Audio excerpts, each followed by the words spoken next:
Coming up on this episode of Nintendo Cartridge Society, we're adding a naive angel mode, which means pants are optional. It's dangerous to go alone, so the Nintendo Cartridge Society goes with you.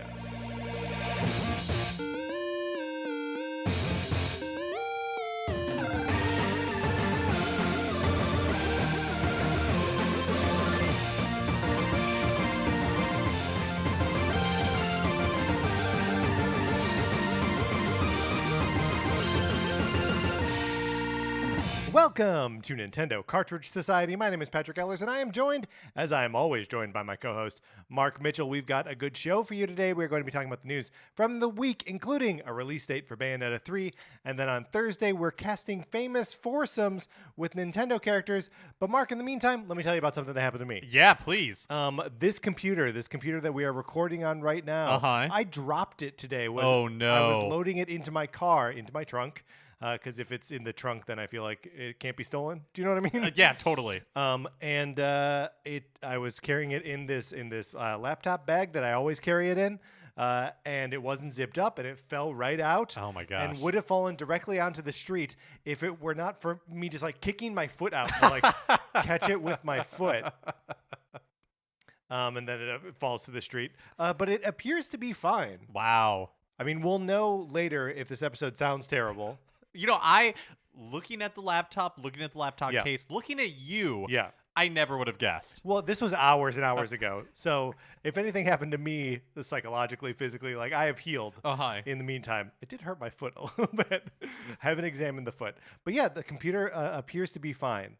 Do you ever have those moments where like something like that happens and you're like, oh no, this is either nothing or I just spent $1,200 for no reason? Yeah, absolutely. Like, I feel like the worst is when water gets on something that you don't want water to get on, because then sometimes it's a waiting game. Gremlins. You don't, right, exactly. You don't know if immediately this is a problem. Right. You have to wait a little bit. Yes. You go to sleep, you know. Right. And then in the morning it's moldy.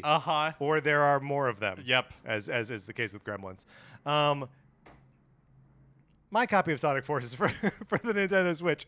Would you like to borrow it? Mark, I have exciting news here. It came back. One of the games came back. I will not tell you which one. No, of course, we don't want to reveal that information. That's right. Because then whoever is getting this game next will know what they're getting. It has been a long, hard winter. Long, cold, lonely winter. Where the games have been out in the wild. Also, I'm using winter metaphorically. Don't check to see if you were actually accidentally listening to an older episode. Depends on what hemisphere you're in. What a great point, Mark. Thank you for checking me on my northern hemispheric privilege. Would you like to borrow my copy of Sonic Forces for the Nintendo Switch? You can get on a list in order to do so. Someone's going to get it soon. Or another game. I'm not giving anything away here. All you got to do is email us at nintendocartridgesociety@gmail.com and give us a mailing address so we can send you my copy of Sonic Forces or a copy of Untitled Goose Game in a Sonic Forces box that you play for as long as you want. You send it back. I pay for postage. Both ways, it is the perfect borrowing program, and I'm excited that it will be active again now. At least one time this week. It's always a little touch and go when it's out there for a long time. Yes. We always believe that it's going to be returned. Yes. Here, as an example of how perfect a program it is, I know no details about the program. It's basically entirely Patrick run, and yet I have faith that don't slough off responsibility here. You're making the active choice so that it's only me who administers the program. Well, if the program fails, and it won't. It won't. It's perfect. It wouldn't. Yeah. But if it did, you would be just as culpable as I. Well, I don't know about just that. as culpable. We'll see what the courts say. Look, it is a perfect borrowing program, so I'm not worried. It'll never come down to the courts, Mark. That's right. Here's another thing you can do. You can leave us a 5-star review on Apple Podcasts, Spotify, or anywhere that you get your podcast. Patrick and I love this for 2 reasons. I guess maybe 3 reasons. 1, we love it because we love any interaction with listeners, and we love reading your reviews and the things you have to say about it, about the show, or topics that you suggest, or corrections that you make. all good uses of Right. the review. That was sort of 3 reasons inside 1 reason. Hey, it's a nesting reason, because here's Yes. the second reason. Yeah, second reason. It helps people find the show. Mm-hmm. And We think it helps people find the show, yes. And the third reason is one that I forgot. Oh, no. I do remember what the third reason is. We love shouting out people who leave us 5-star reviews. And if you leave us a 5-star review on the US Apple Podcast Store, we can see it. We check there, and we will give you a shout out on the show. If you leave us a review anywhere else, we have a harder time seeing it. Like on Spotify, there's no association with username or anything like that. But we still want to give you a shout out. So hit us up on Twitter, send us an email, let us know, so we can thank you on the show. Also, you should be in our Discord, so email us or send us a message on Twitter. We'll send you an invite to the Discord. It's just a bunch of people talking about Nintendo stuff. It's a good, fun time. Mark and I are both in there. A bunch of fun listeners, previous guests on the show are all in there. So, like, get in. It is a fun time. 2 other things going on here, Mark. Two more things. First of all, if you are listening to this on Tuesday, you should put a little note in your calendar for 7 p.m. tonight. So 7 p.m. Tuesday. Pacific time. Pacific time, thank you. We are going to be on the... Summer in the Northern Hemisphere. Thank you. And winter in the Southern Hemisphere. We are going to be on the Super NPC live stream that we're going to be drafting. I think we each get to draft 5 NES games. It's going to be a super good time. Mark and I are going to have the best libraries in the bunch. I make that a promise to you here, that we'll be joining Connor McCabe, Jeremy Schmidt, and 2 other people we don't know who they are. So I'm very excited for this. Mark, are you very excited? I am super excited for this. You can catch it'll be streamed live on Twitch on Connor's Twitch channel, which is Cons is Cool 69. Yep, of course. Of course, everyone should know that. Have it bookmarked by now. And then that'll go out as a podcast after that. So be sure to check us out there. Also, Mark, we're preparing for currently a ranking of all the Mario Kart 8 Deluxe tracks. We think we're going to get to this by mid-August, but get in your emails, get in your picks now. Let us know what are some of the best tracks, what are some of the worst tracks, what are some tracks that you have an emotional attachment to. Because Patrick and I can be easily swayed. We might have one thought in our mind, but a good reasoned argument could really change things up. And we are starting with just the original tracks, nothing from the booster course pass. So those will be added later. But so send us an email, hit us up on Twitter, let us know on the Discord, and we will incorporate that feedback into the episode itself. Mark, are you ready to get into what we've been playing this week? Yeah, let's do it.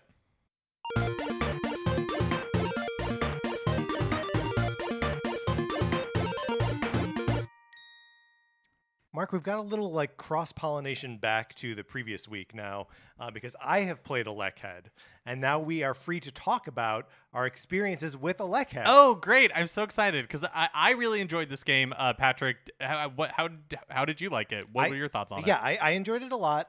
It is very short, and I didn't go back to get everything.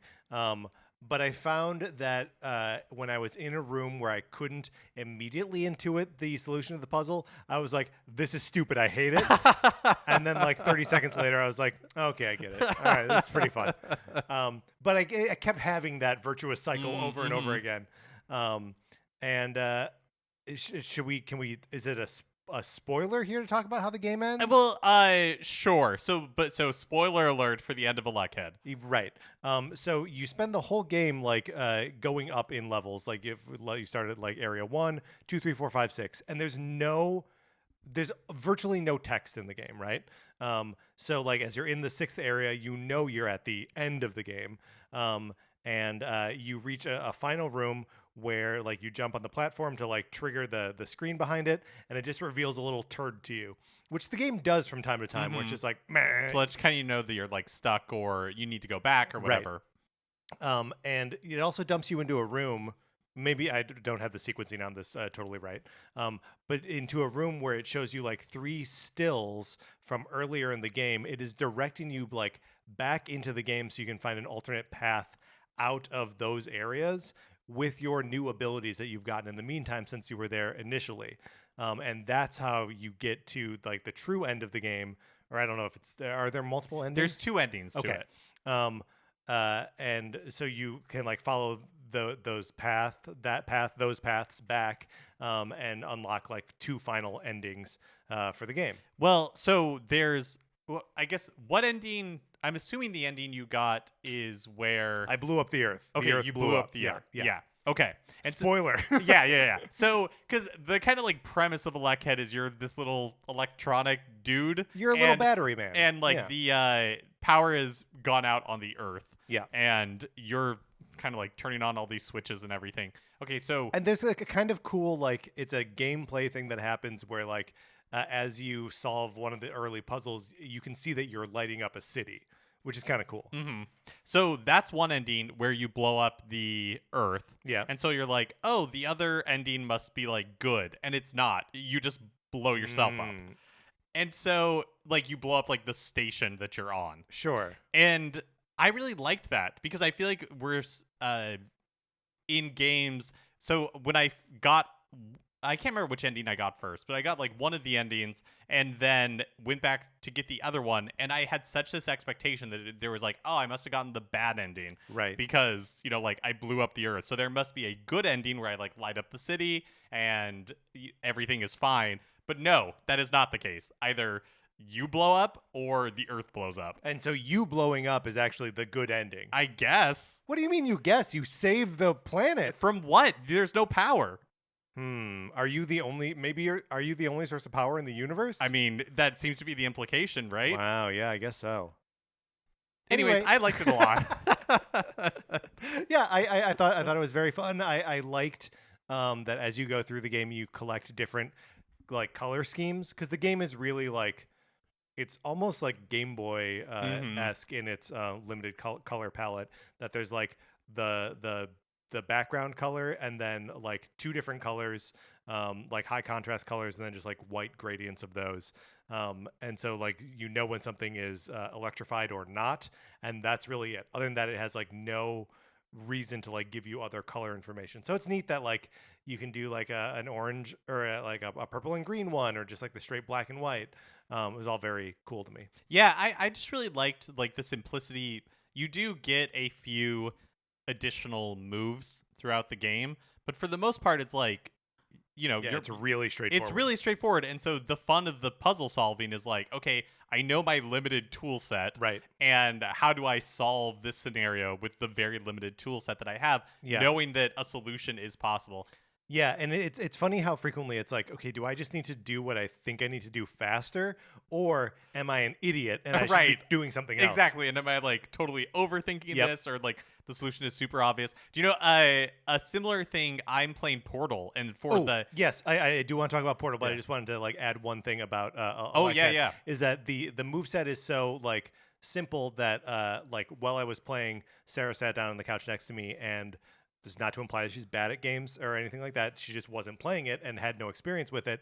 And she could offer as much advice as I could holding the controller. So like it's a very fun like co-op in quotes puzzle game experience in that way. Totally. Tell me about Portal. Oh yeah, I mean, I don't really have much to add to the conversation on Portal. It's a game that's been out for like 15 years and has been around from the beginning. But this is my first time experiencing it. I bought it as part of the collection that came to Switch just a couple of weeks ago. And it's amazing. It's like, it's really great. Like, I don't really have anything to say about Portal that hasn't already been said, but it reminded me of when we were talking about ElecHead, and again, it's a very simple move set, and you look at these puzzles and you're like, I don't know how this is possible, but then you figure it out. It is. Yeah. And like some of the solutions are really funny or really surprising. And my goal has been to get through it without a guide, and so far successfully.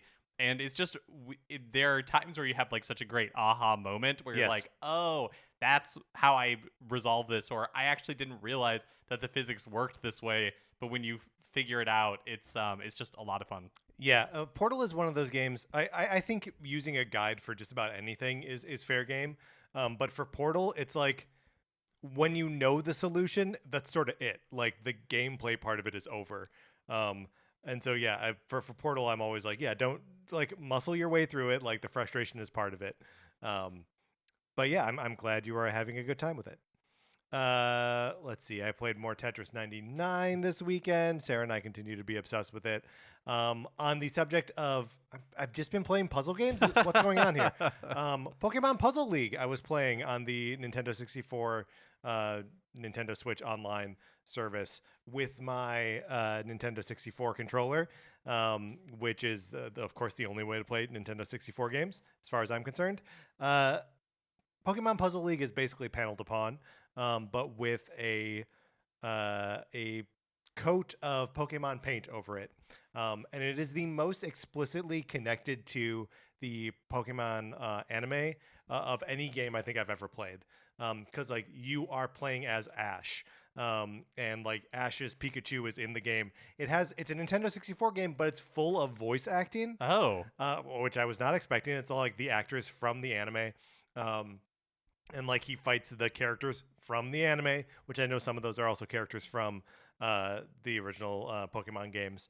But yeah, the gameplay itself is just paneled upon, which is a sort of, it's not a falling block puzzle so much as it is like blocks that come up from the bottom.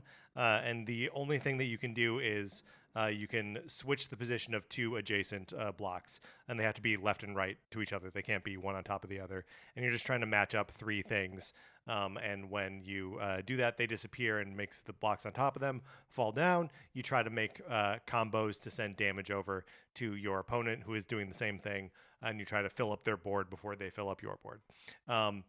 A simple premise. Again, it's basically paneled upon, which is was a Super Famicom game that we got as part of the Super NES Switch Online. But it's so nice to be able to read all of it because this is all in English and not in Japanese, like paneled upon is.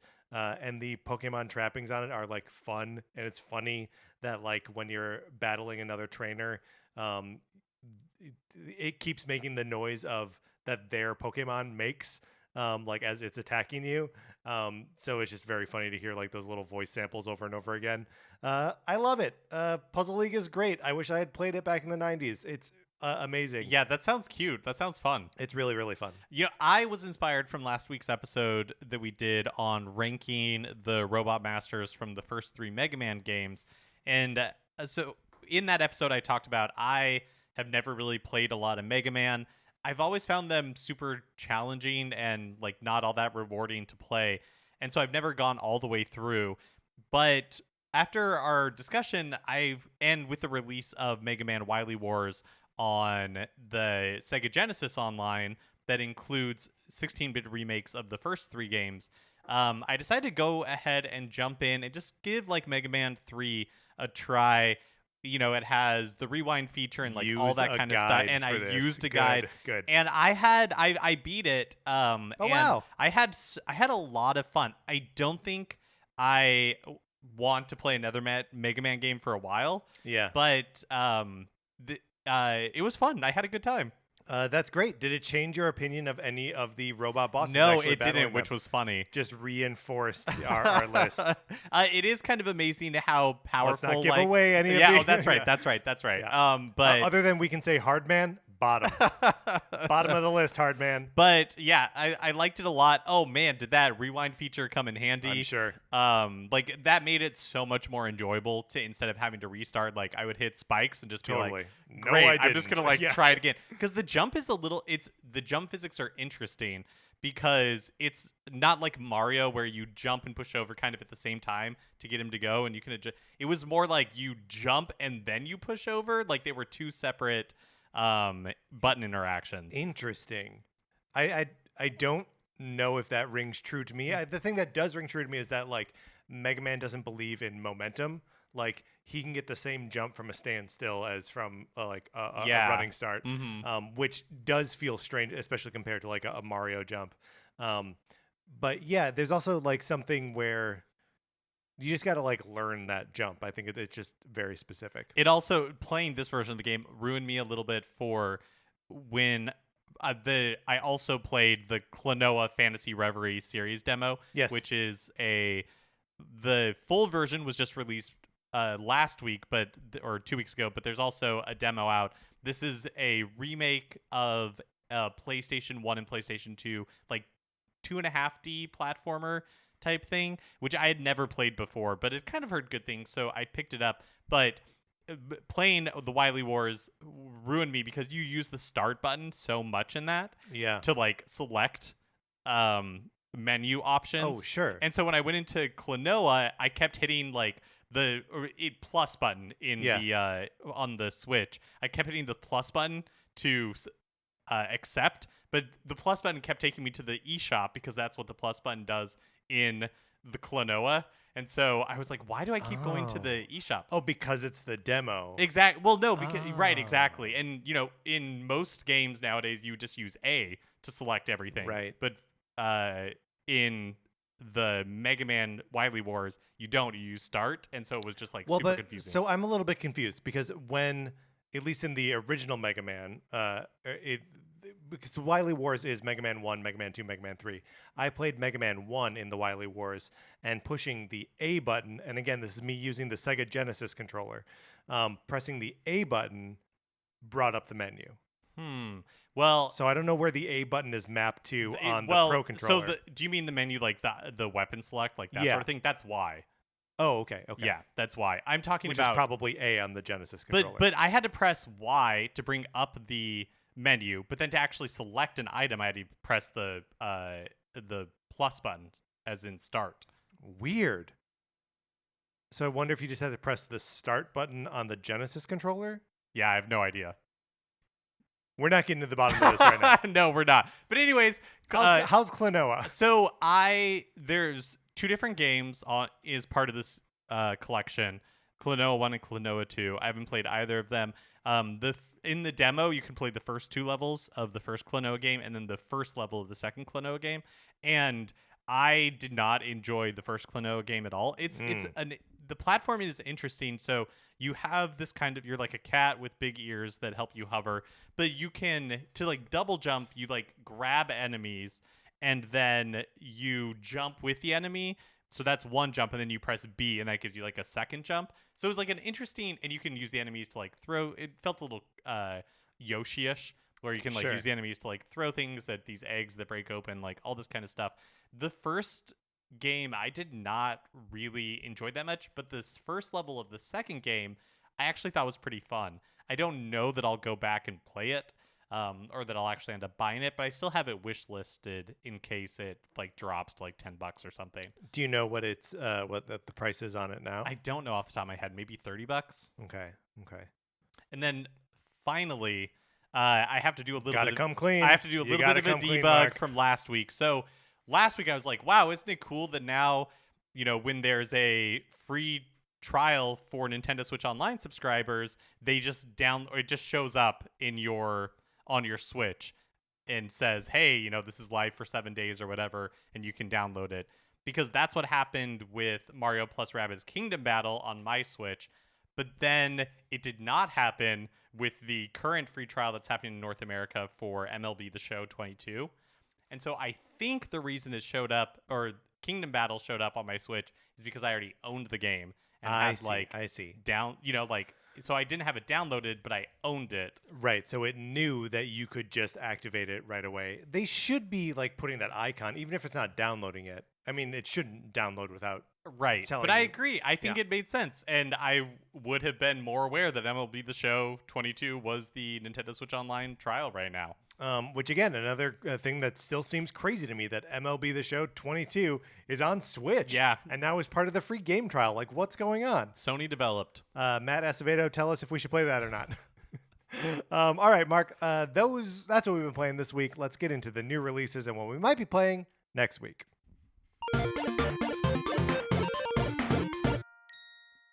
Thursday, July 21st, River City Saga 3 Kingdoms is released on the Switch eShop.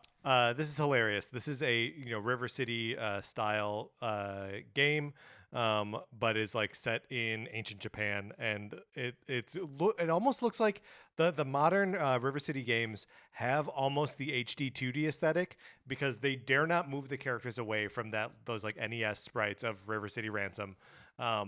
and but like they're in 3D environments.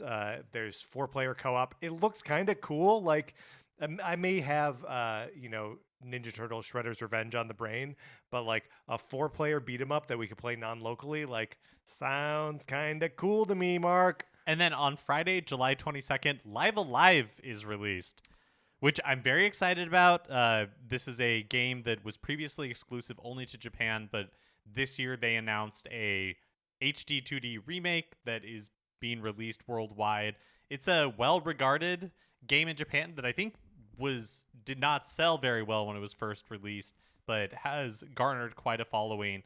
This one I can't believe it's already here. Like when it got announced, It felt so far away. And this is really just a function of like I can't believe it's the end of July already.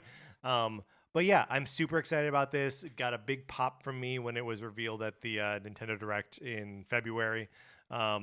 Just very cool, very exciting. I can't wait to play Live Alive. And then also on Friday, Capcom Arcade Second Stadium is released. It is unclear to me whether the name of this game is Capcom Arcade Stadium Second, because the second, the like number is positioned strangely on the graphic, so it's not clear how it's supposed to be read.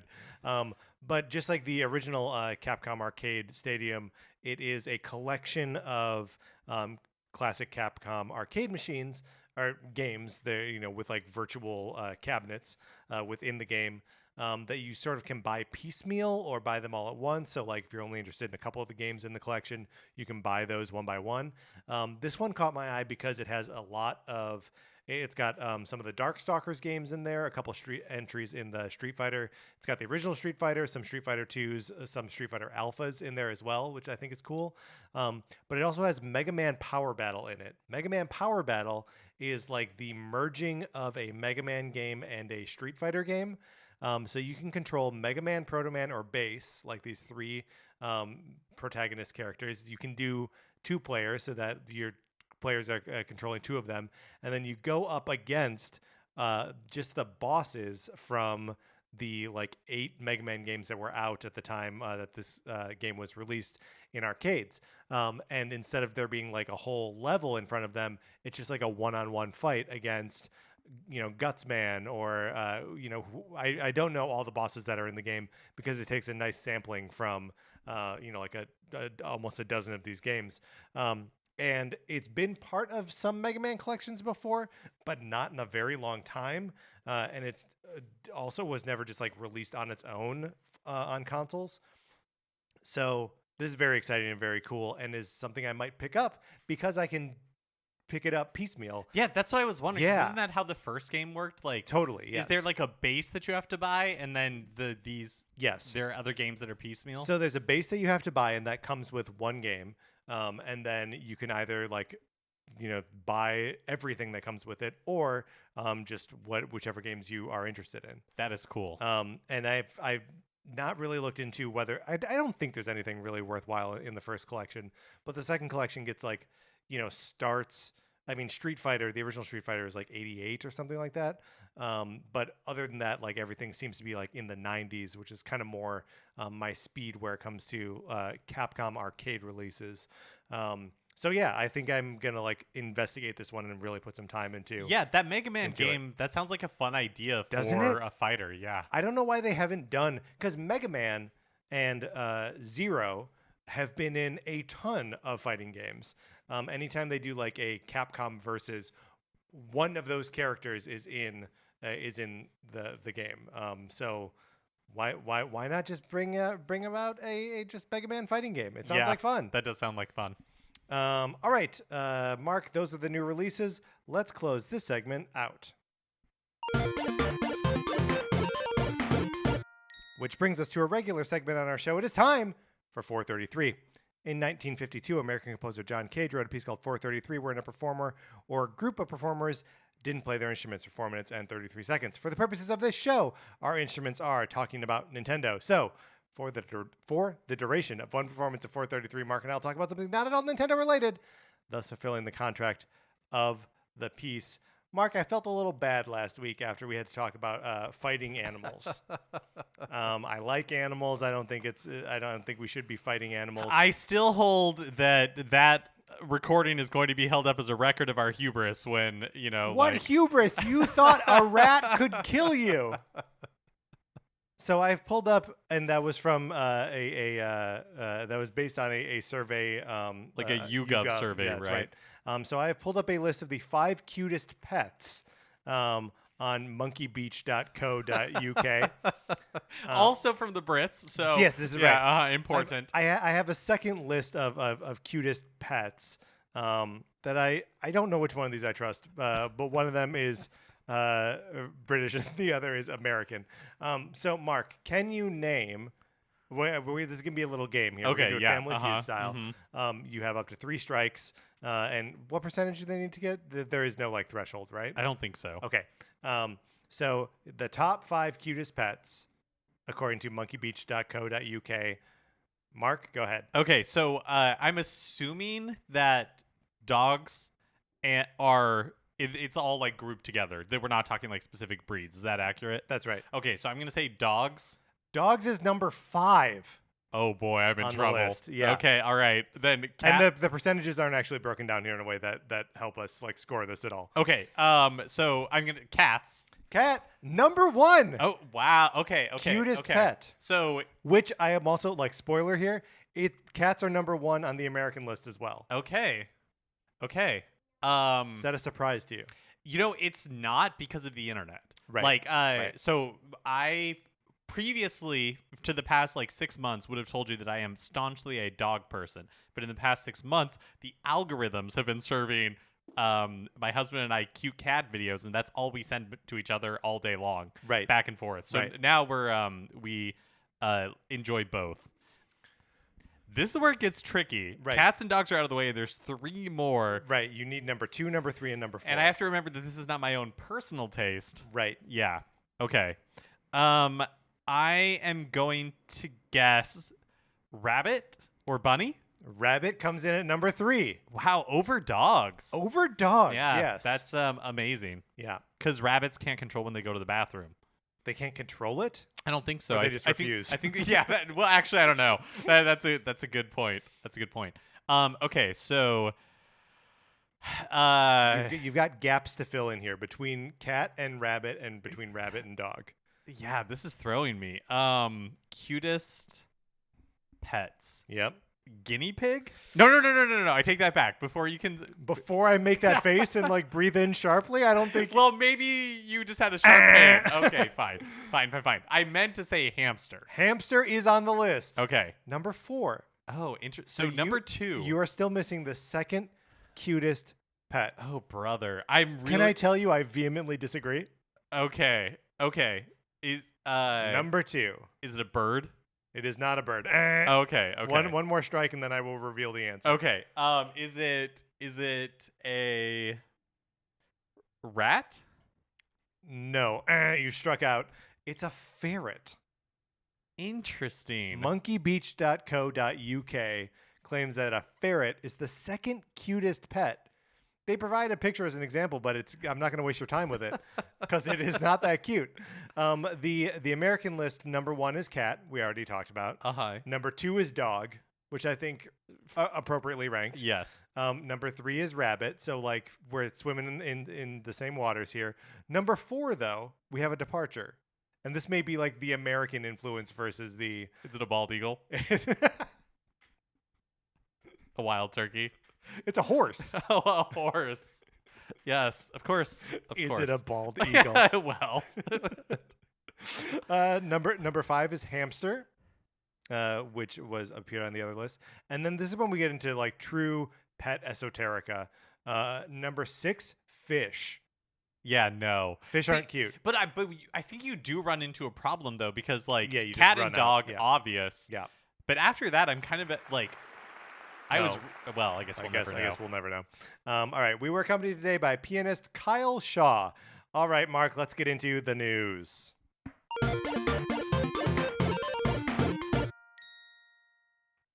Also, horse. Yeah, horses aren't cute. Moneyed people taking the survey, apparently. I mean, or just like people out west. You know what I'm saying? Oh, sure. Right. We've got a frontier to consider here. I mean, technically, we're living in it. Yeah, but we're so far west that we've become civilized again. That's right. That's right.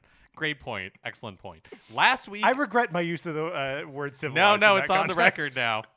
We could strike it if you want. No, it stays. All right. Last week, Nintendo and Platinum Games revealed the launch date for Bayonetta 3. We haven't heard anything for a while. I know that the end of last year, they showed off some footage of it, but there was some speculation that Bayonetta 3 maybe was not going to make it this year, but it is October 28th. I mean, I guess never say never, but right now it's scheduled for October 28th of this year. What a storied lead up to it being revealed in 2017 at E3. Silence for like 5 years, almost 5 years, and then sort of like re-revealed with gameplay, like you say, in September, and now actually coming out this October. What a long road it has been to get to this point. Yeah, I would be really curious to know if it was like a troubled development, or or if they had to, maybe not troubled, but just had to like restart at some point. Yeah, I mean, it doesn't seem like. I mean, any game can take a very long time, I guess. But like, it'll take 5 years to make a Bayonetta game? I don't know. I mean, here's the truth of the situation is that I saw the news that this had a release date, but it took me it wasn't until I was bored that I went and watched the trailer, because I don't really care about this at all. Right. We sampled the Bayonetta games 5 years ago when the third one was originally announced, and didn't love them. But there's a new one coming out.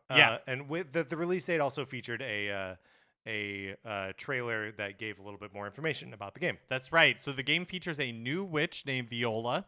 You'll be fighting homunculi, which are naturally trying to destroy the world. And of course, homunculi, the plural of homunculus. Of course. I just want us all to be well practiced in our Latin. Platinum has added a new native angel mode. Sorry, naive angel. Naive angel mode that tones down the nudity. Right. So one of the things about Bayonetta is that it's a character that leans into hypersexuality, and they've touted the new mode as something so you can play it in the living room without being embarrassed, right? Or on the train or whatever.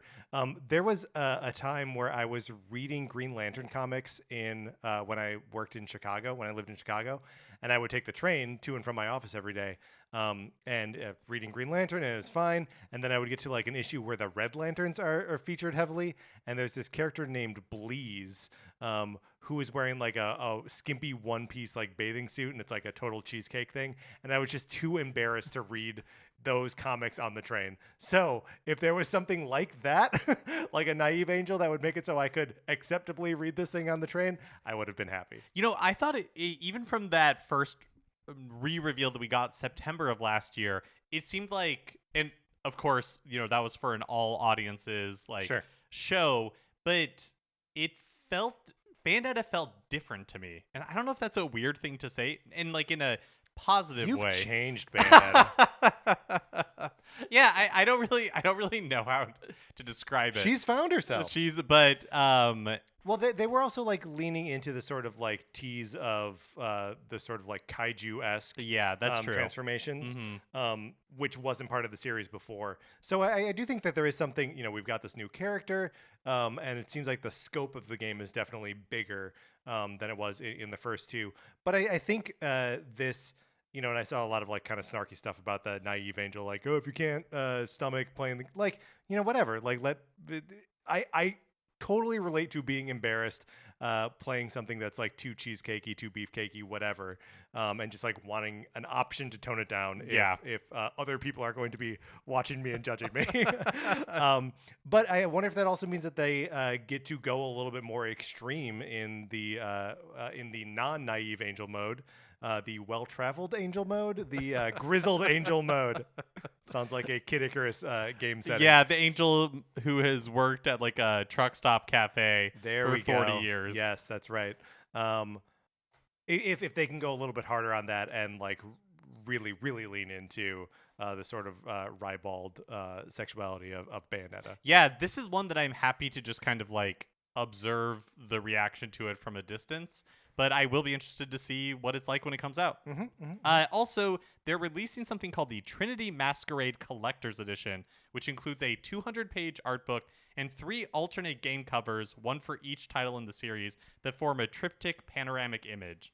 Yeah, so like when you put them all next to each other side by side, that it's a single image. And like that's the way that Bayonetta like does battle with like demons and angels, like feels like a very like Renaissance art piece. Those like fold out like wooden cabinet things. Like that feels like an appropriate way to tie these things together. They also announced that the original Bayonetta is being released physically for Switch on September 30th for the first time. So previously, they released Bayonetta 1 and 2, I think at the beginning of 2018, but it was just digitally. Well, no, the physical release had Bayonetta 2 on the card and then a download code for 1. I forgot. Yeah, I totally forgot about that. That's how that worked. Yeah. So now you'll be able... Oh, I see. So that is why they're releasing the first game. Right, because 2 you could you could always buy both of them digitally separately. You could buy 2 with 1 included as a digital download, and now they're like, here's also 1. So, and is that just so that the triptych covers make sense? Possibly. Also last week, Nintendo, and this one a little more up my alley, Nintendo announced a new Kirby game coming exclusively to the Switch eShop called Kirby's Dream Buffet. Yes. It's a multiplayer game where multiple little Kirbys roll around in food-themed environments and compete in like Fall Guys-esque challenges. Yeah, so we didn't get too much of a look at like what each of these challenges consist of, but it seems like a lot of them are like reach the end point in like a little 3D platforming sort of environment where you're just like rolling around and like bumping into each other, which is like 100% what Fall Guys is. And it also looked like you are trying to eat the most food, because in the trailer, like, two things that are interesting to me about this trailer. It's pretty short, and it has an announcement that it's being released in summer 2022. And again, it's almost the end of July. Yeah, already. So it feels like we're running out of time. It's interesting that there's no release date, no specific release date, but it feels like it could drop at any moment. But yeah, so you're rolling around, and it looks like you're trying to get as much food as possible, because they show in the trailer that they're being weighed. And like the fattest Kirby wins. Yep. So at first it wasn't clear if this was going to be like Fall Guys, however many characters are playing in Fall Guys at one time, like 50 or 60 or something. We think it's just 4 human players and a bunch of computer-controlled Waddle Dees. Still kind of cool, and honestly, like, if that means I can play with like 4 friends, either locally or remotely, and we're just playing against computer players, like, that's fun too. Yeah, it looks really cute. Like we said, no firm release date other than summer 2022, and no pricing information either, which, again, normally I would just assume you buy it and unlock everything, but there's this tier of Kirby game on the Switch where, like, I forget the names of any of these, Kirby Battle and Kirby Clash and all these things. Sometimes they're free to play. Sometimes they're like $20. And then, of course, there's, Star Allies and the one that just Forgotten Land that are full price games. I don't think it'll be a full price game, but like it could be 20 or it could be free, and neither would surprise me. Yes, I completely agree.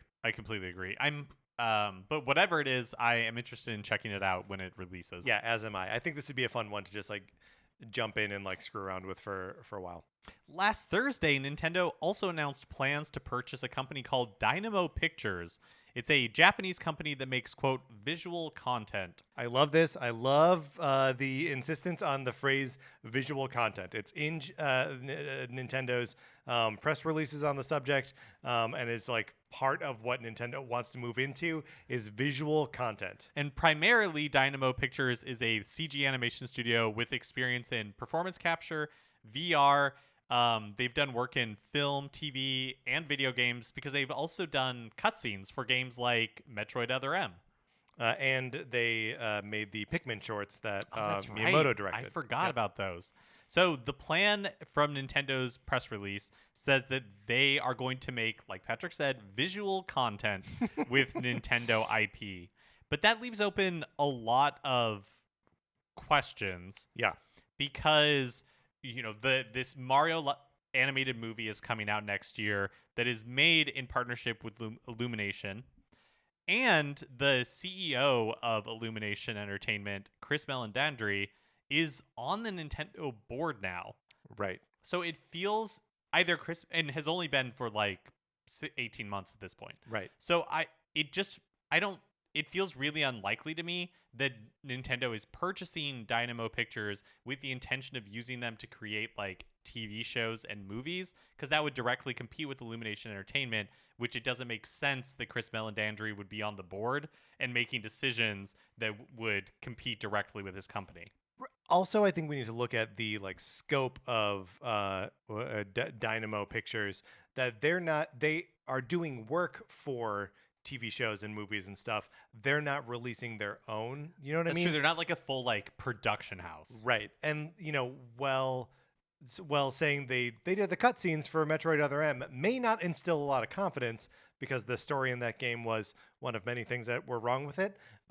The fact that they have like the expertise in animation and cutscenes and performance capture kind of does speak well to like where Nintendo is investing their development resources for the future, and maybe realizing that they are back a couple steps in presentation in that regard, right? That like they couldn't release an Uncharted right now if they wanted to, right? They couldn't do a God of War right now. They couldn't do a Halo right now because they can't deliver the like cinematic caliber cutscene. Well, And I'm not saying that that's what they want, but getting a studio like this that can do those sort of things can get them one step closer to that. so I don't think we should. The story for Metroid Other M is not this company's fault, right? They're just giving Great the point, script and they're yes. rendering it, Right. But also, like, to your point, I think you're right. I think that is probably the point of purchasing Dynamo Pictures, is to bolster Nintendo's efforts in an area that they clearly don't feel like they either want to or can spin up internally. Yeah. And just a couple months ago, Nintendo acquired another smaller studio, like a support studio, not one that. Oh yeah, that's right. I'm blanking on the name. But they're like based in Nintendo's headquarters and have been Yes. working with them forever. Right. And Nintendo just recently absorbed them. But like clearly is like support staff for them. Right. So they're bulking up, but not in a way, not in like the sort of traditional like game studio acquisition kind of way, which I don't know, feels better to me than like, if Nintendo just like bought Capcom or something, which wouldn't make any sense. But yeah, it seems like they are positioning themselves for whatever comes next, which is good, because I feel like there are tons of question marks around like how you move on from the success that is the Switch, when the Switch is starting to get a little bit long in the tooth.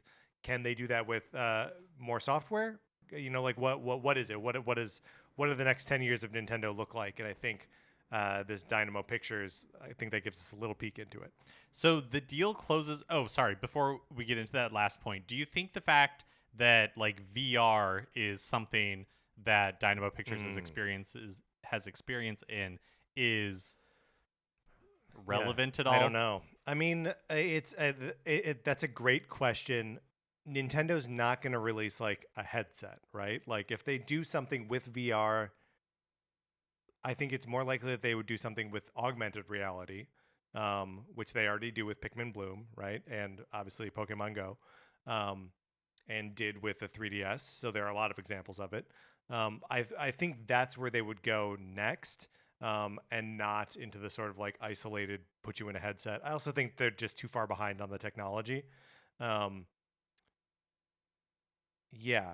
So I don't know. I wonder if there's room for AR development, which is still requires technical know-how and stuff like that. So According to the press release, the deal is expected to close on October 3rd of this year, and at that time, the name of the company will change to Nintendo Pictures Company Limited or Corporation Limited, which again I think maybe got some people thinking. I know when I saw this initially, I was like, oh, like Nintendo is going to start making their own TV shows and movies. But I think the name is kind of misleading. I just don't see, at this point, it feels like they are teaming up with Illumination, and that could always change in the future. yeah, I mean it's also like the driest possible name, Nintendo Pictures Yeah, that's Co. true. Limited. That's true. Like I don't know. It's if that was something that they were like really trying to put out there to like sell movies with like the new name of the studio, like leave it Dynamo Pictures. Like that's better.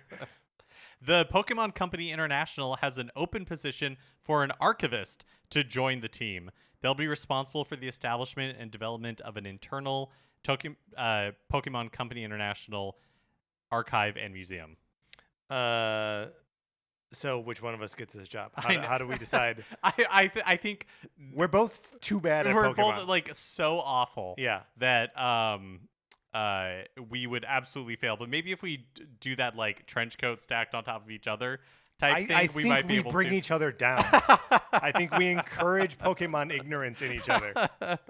This is not for us, but I love this idea and we'll be interested. We may never actually like see anything out of this, it might just all be internal, but I think it's a good thing for the Pokemon Company to have. Yeah. The NPD Group has released their report on the best-selling video game hardware and software in the United States in June 2022. Switch was the best-selling console in June by units, the PlayStation 5 by revenue, and the same is true for calendar 2022 so far. So up to this point, Switch has sold the most. Sold more. And then PS5 has sold more by revenue. Which makes perfect sense. The base model PS5 is $500 versus the base model Switch, which is $300. And then there's Switch Lite, which is, are they $200 or $250? I can't remember. I can't remember either. And the disc-less version of the PS5 is $400. So like, yeah, each unit is quite a bit more expensive than the Switch. Mario Striker Battle League was the third best-selling game of the month by revenue across all platforms, which doesn't include digital sales. And rounding out Nintendo titles in the top 10, again, all by revenue, all excluding digital, Mario Kart 8 still chugging along at number 6. Nintendo Switch Sports hanging in there at number 7. Kirby and the Forgotten Land, number 8. And year-to-date, Nintendo has 4 titles in the top 15 bestsellers by revenue. Again, no digital. Number 3, Pokemon Arceus Legends, or Pokemon Legends Arceus. There you go. Kirby and the Forgotten Land at number 8. Mario Kart 8 at number 9. And Nintendo Switch Sports at number 11, which is a little bit of a surprise to me. Only because I feel like you don't hear that much about this game anymore. But it also is just quietly just chugging along. It's also cheaper. It's $50, right? Yeah, that's a good point. This is all by revenue. And also kind of wild to think that like this is by revenue but not digital revenue, right? So like the booster pass on the Mario Kart 8 Deluxe, like that's probably not included in here either. Yeah. Although I wonder how many people are actually paying for that, or if people are just getting the expansion, Nintendo Switch Online expansion pass. I would guess personally that the majority of people who are buying it are buying just the booster pass. Just the booster pass, because I don't think Nintendo has a respectable number of Nintendo Switch Online subscribers, but I'm sure a much smaller subsection of that subscribe to the expansion pack, and I imagine that the booster pass is very appealing to the like tens of millions of people. Yeah, that's true. Who have purchased Mario Kart 8 Deluxe. But the thing is, like, you probably still want the Nintendo Switch Online subscription to play Mario Kart 8 online. So yeah, like you're that's already true. spending $20 on the subscription and then 20 more for the booster pass. It's just 10 more bucks. You and I talked about I played Pokemon Puzzle League. You played Mega Man The Wily Wars. Those are on the systems that we have access to because of the expansion pass. I just think it's a good deal. Yeah, I just think if you look at the number of subscribers of Nintendo Switch Online, right. Yeah. But I agree. And finally, Bear and Breakfast has been delayed on Nintendo Switch. The game is still, this is a indie game that we saw revealed Oh, so long ago. Yeah. Who can even remember at this point? I really can't. Maybe 2020, maybe 2021. But it's a cute-looking indie game where you're a bear who is running a bed and breakfast. The game is still... And he has a tuft of fur on his chest that almost looks like breast. We have That's to bring right. it up every time. That's right. The game is still due out on PC July 28th, but developer Gummy Cat said they need a little bit more time to implement controller support in the game. And when controller support comes, so too will the Switch version. That's interesting that comes so late if they know that that's going to be that like Switch is part of its initial release. It obviously won't be now. But I guess, we can keep waiting. I can keep waiting for Bear and Breakfast. Yeah, there's a lot of games coming up I'm going to be diving into Live Alive, so. Yes. Oh my gosh. That this Bear and Breakfast and Live Alive are going to come out at the same time. And then Xenoblade also comes out next week. Oh my gosh. All these things are right on top of us. Yeah. I'm glad Bear and Breakfast can take a breather and figure out how to use a controller. All right, Mark, let's close out the news. All right, that is going to do it for this episode of Nintendo Cartridge Society.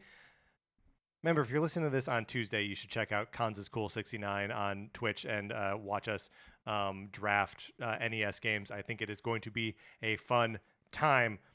Remember, please rate, review, and follow us on Apple Podcasts. If you like the episode, you should share it on Facebook or Twitter or wherever you share stuff. We appreciate it when you do that. You can follow us on Twitter. I'm at Patrick_Ellers. Mark is at MKE Mitchell, and the show is at NinCart Society. There's also a Facebook page, which is just Nintendo Cartridge Society. Anthony DeLuca made our logo. Our theme music is provided by 8-Bit Betty. You can get more of his music by going to 8bitbetty.com or by listening right now.